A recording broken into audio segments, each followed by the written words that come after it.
લક્ષ્ય ન્યૂઝ, એક નજર, એક લક્ષ્ય.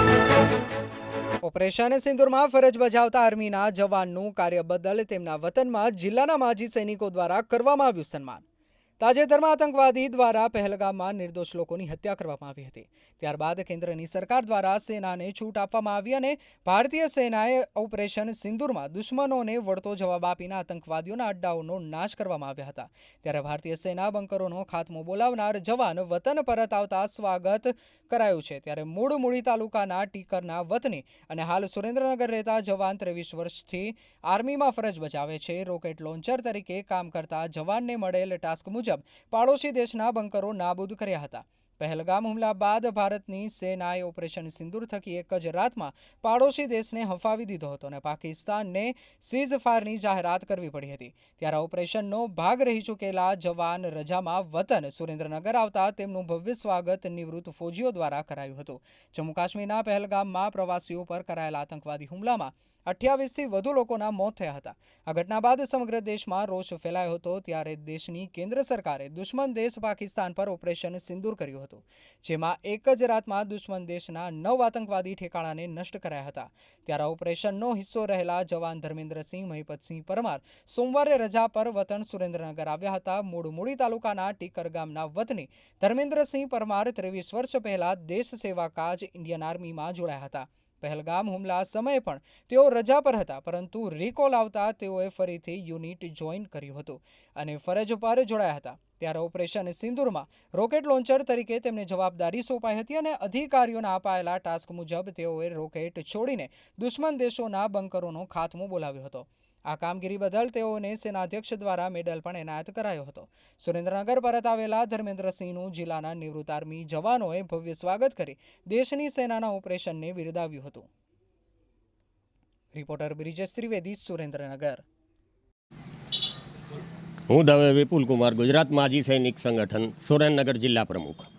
અહીંથી સુરેન્દ્રનગર જિલ્લાનું ગૌરવ એવા અમારા ધર્મેન્દ્રસિંહને આજે સ્વાગત કરવા માટે અમે અહીં એકઠા થયેલ છીએ.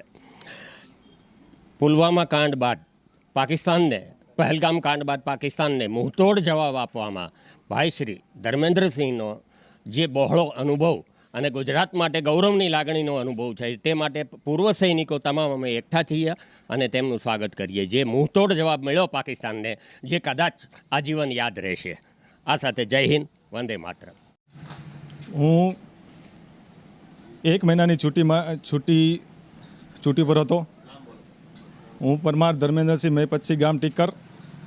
23 વર્ષથી હું સેનામાં કાર્યરત છું. જ્યારે હું લીવ પર હતો ત્યારે અચાનક રિકોલ ફોન આવતા પાછા યુનિટમાં જોઈન કરી અને આ ઓપરેશન સિંદૂરમાં હું એક એટીજીએમ યાની કે રોકેટ લોન્ચર ફાયરર છું. તેનાથી જે મને ટાસ્ક મળ્યો હતો એના ઉપર મેં દુશ્મનના બેન્કર ઉપર ફાયર કરી અને દુશ્મનના બેન્કર બરબાદ કરેલું. એ ઉપલક્ષમાં chief of the army staff साहब की तरफ से सीओस कार्ड, प्रशंसा कार्ड આપવામાં આવ્યું. ભારત માતા કી જય. આજે મારા માજી સૈનિકો અને દ્વારા અને સિનિયર સિટીઝન ગ્રુપ દ્વારા મારું સન્માન સમારોહ કરવામાં આવ્યું છે.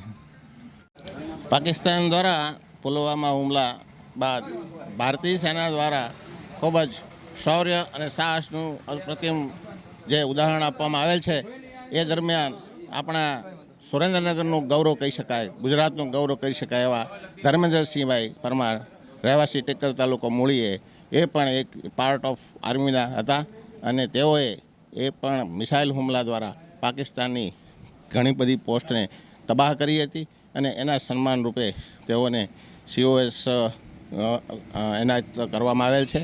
આજરોજ તેઓ માદરે વતન સુરેન્દ્રનગર પધારેલ છે. તેઓનું સન્માન અને એણે બતાવેલ અપ્રતિમ શૌર્ય બદલ અમે બધા ગૌરવાન્વિત થયેલા છીએ. તમામ માજી સૈનિકો તથા તમામ સિવિલિયન મિત્રો પણ આ પ્રસંગે અહીંયા એકઠા થયેલા છીએ. અને તેઓને કરેલી કાર્યવાહી બદલ એને બિરદાવીએ છીએ અને આ રીતે તેઓ આ ફોજમાં રહીને હજુ એની સર્વિસ બાકી છે, સર્વિસ કરી રહ્યા છે અને એ રીતે આવી રીતે શૌર્ય બતાવતા રહે અને દેશ અને જિલ્લાનું નામ રોશન કરતા રહે તેવી અમે એની પાસેથી અભ્યર્થના અને પ્રાર્થના કરી છે. ભગવાન એને ખૂબ શક્તિ આપે. ભારત માતા કી જય.